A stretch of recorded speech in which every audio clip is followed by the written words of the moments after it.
Everyone, Radhe Radhe. Welcome back to my channel. आज का reading बहुत ही स्पेशल है क्योंकि आज हम जानने वाले हैं कि आपका उनके साथ फ्यूचर है या नहीं। That means future with your current partner. ये एक जनरल इंट्यूटिव रीडिंग है, तो जो पाइल आपसे रिजोनेट करे या जो भी पाइल आपको अट्रैक्ट करे, आप उसे चूज कर सकते हैं। अब हम स्टार्ट करेंगे पाइल नंबर 1 से।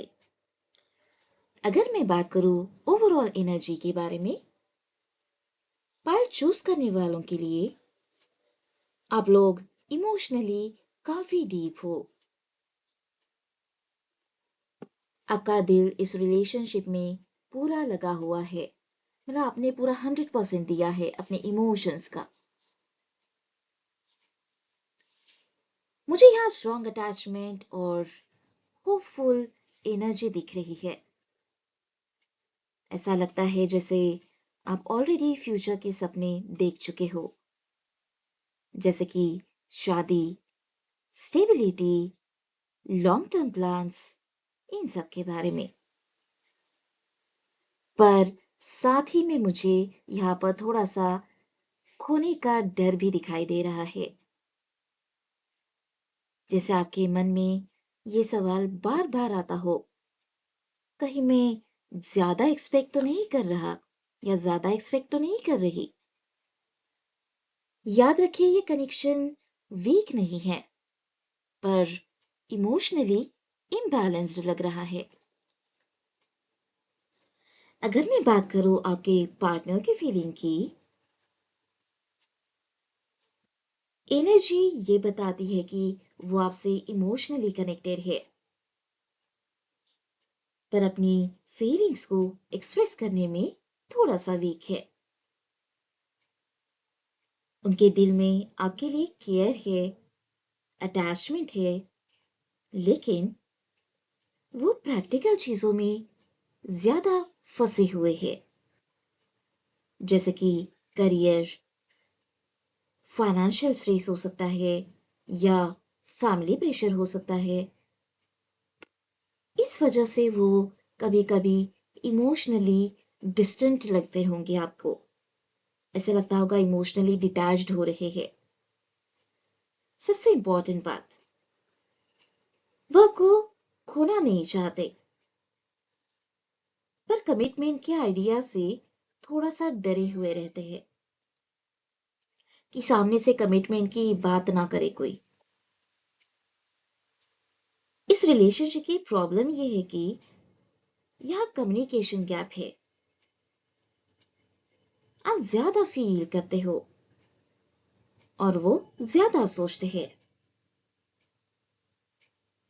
आप सोचते हो क्लैरिटी, अश्योरेंस, इमोशनल सिक्योरिटी के बारे में, और वो अवॉइड करते हैं बहुत ज्यादा सीरियस बातें या फ्यूचर डिस्कशंस। इस चीजों को ये अवॉइड करते होंगे क्योंकि इनसिक्योरिटी है, डर है, और इस वजह से आपको बहुत हर्ट होता होगा। कभी कभी आपको लगता है कि मैं ही ज्यादा इन्वेस्ट कर रही हूँ या मैं ही ज्यादा इन्वेस्ट कर रहा हूँ। लेकिन सच ये है, दोनों एक दूसरे को समझना चाहते हैं पर बोल नहीं पाते। अगर मैं बात करूं आपके फ्यूचर आउटकम के बारे में, अब सबसे इंपॉर्टेंट सवाल यहाँ पर ये आता है कि आपका इनके साथ फ्यूचर है भी या नहीं। तो यूनिवर्स कहता है कि हाँ, आपका इनके साथ फ्यूचर है, लेकिन कुछ कंडीशंस के साथ। अगर आप पेशेंस रख पाते हो तो डेफिनेटली आपके साथ इनका फ्यूचर है। दूसरी चीज, अगर आप इमोशनल प्रेशर कम करते हो तो फ्यूचर है। तीसरी कंडीशन ये है कि अगर आप उन्हें टाइम देते हो तो यस, आपका उनके साथ फ्यूचर बना रहेगा। तो ये रिलेशनशिप स्लो है बट स्टेबल बन सकती है। अगर आप इन तीनों कंडीशंस को फुलफिल करते हो तो मुझे यहाँ दिखाई दे रहा है कि आप दोनों का लॉन्ग टर्म बॉन्ड बनेगा। एक टर्निंग पॉइंट आएगा जहां पर वो आपको कमिटमेंट देना चाहेंगे, सीरियस कॉन्वर्सेशन भी स्टार्ट होने लगेगा। लेकिन अगर आप बार बार डाउट्स क्रिएट करोगे, इवन सेल्फ डाउट्स में भी रहोगे या उन्हें फोर्स करोगे, तो ये एनर्जी वीक हो सकती है और वो आपसे दूर भाग सकते हैं। तो पॉइंट नंबर 1 के लिए ये एडवाइस है यूनिवर्स की तरफ से कि अपनी वैल्यू कम मत करिए, सिर्फ लव को प्रायोरिटी दीजिए।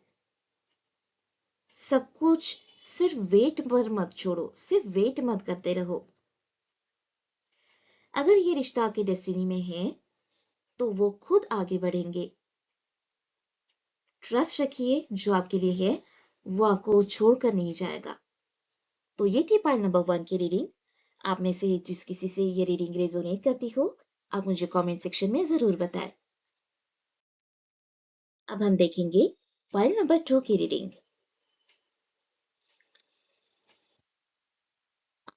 स्ट्रांग हो, लेकिन अभी इस लेवल पर इमोशनली बहुत थक चुके हो। इस रिलेशनशिप में आपने बहुत कुछ दिया है, जैसे कि आपका कीमती समय, आपके वैल्यूएबल इमोशंस, और समझा भी होगा आपने इनको, मतलब अंडरस्टैंडिंग भी दी होगी आपने इन्हें, पर बदले में आपको सिर्फ और सिर्फ कंफ्यूजन मिला है। आपके मन में ये सवाल है, क्या मैं गलत जगह रुक गया, या क्या मैं गलत जगह रुक गई। एनर्जी यहाँ थोड़ी सी हेवी है। जब मैं बात करूं उनके फीलिंग्स के बारे में, तो उनकी मिक्स्ड फीलिंग्स है, जैसे कि अट्रैक्शन है, कंफर्ट है, पर कमिटमेंट क्लियर नहीं है। हाँ ना करते होंगे या बोलते होंगे कि देखेंगे फ्यूचर में, अभी रहने दो, ठीक है। वो आपके साथ रहना चाहते हैं पर रिस्पॉन्सिबिलिटी से भागते हैं। मुझे यहाँ ऐसे दिखाई दे रहा है कि इमोशनल इमेच्योरिटी होगी इनकी तरफ से, डिसीजंस नहीं ले पाते होंगे, और कुछ पास्ट रिलेशनशिप का या पास्ट लाइफ का कुछ डर भी है। यानी वो आपको पसंद करते हैं पर फ्यूचर के लिए श्योर नहीं है। अगर मैं इस रिलेशनशिप की बात करूं, तो ये रिलेशनशिप आपको ज्यादा दे रहा है या ले रहा है आपसे, इस पर आपको ऑनेस्टली सोचना होगा कि आप ज्यादा दे रहे हो या ज्यादा ले रहे हो। आप एडजस्ट तो कर रहे हो, कॉम्प्रोमाइज भी कर रहे हो, और खुद को आपने पीछे भी रखा हुआ है इनके लिए, लेकिन सामने वाला कन्वीनियंस में चल रहा है कि देखेंगे बाद में। ये इम्बैलेंस एनर्जी है, ये इम्बैलेंस फ्यूचर में और बढ़ सकता है। तो अगर मैं बात करूं फ्यूचर आउटकम के बारे में, तो यूनिवर्स कहते हैं कि अगर मैं बात करूं आपका फ्यूचर उनके साथ रहेगा या नहीं, तो यूनिवर्स की तरफ से ये मैसेज है कि नहीं। अगर आप कुछ मेजर चेंजेस नहीं लाते हो, तो इनके साथ आपका फ्यूचर नहीं रहेगा। आपको कुछ चेंजेस करने पड़ेंगे अपनी लाइफ में, जैसे कि थोड़ा सा उनसे दूरी बना लेना है, सो दैट वो इनसिक्योर फील करे और आपको कमिटमेंट देने में स्टैंड ले, मतलब थोड़ा सा झटका देने जैसा। अगर आप इसी एनर्जी में रुके रहे तो डिसअपॉइंटमेंट मिलेगी, इमोशनल एग्जॉस्शन हो बढ़ेगा। लेकिन एक अच्छी बात ये भी है कि ये कनेक्शन आपको सेल्फ रिस्पेक्ट देगा। बाउंड्रीज आपको क्रिएट करनी पड़ेगी और सेल्फ वर्थ इश्यूज भी जो है आपको दूर करने पड़ेंगे। सेल्फ रिस्पेक्ट आपको रखनी पड़ेगी अपनी। अगर आप हिम्मत करके खुद को ऐसे इस मोड में चूज करते हो, तो यूनिवर्स आपको बेटर पार्टनर देगा, या यही पार्टनर में कुछ चेंजेस करके आपको ये लौटाएगा। तो पॉइंट नंबर 2 के लिए ये एडवाइस है यूनिवर्स की तरफ से कि जो आपको वैल्यू ना समझे, आपकी जो भी वैल्यू नहीं करता है, उसके लिए रुकना जरूरी नहीं है।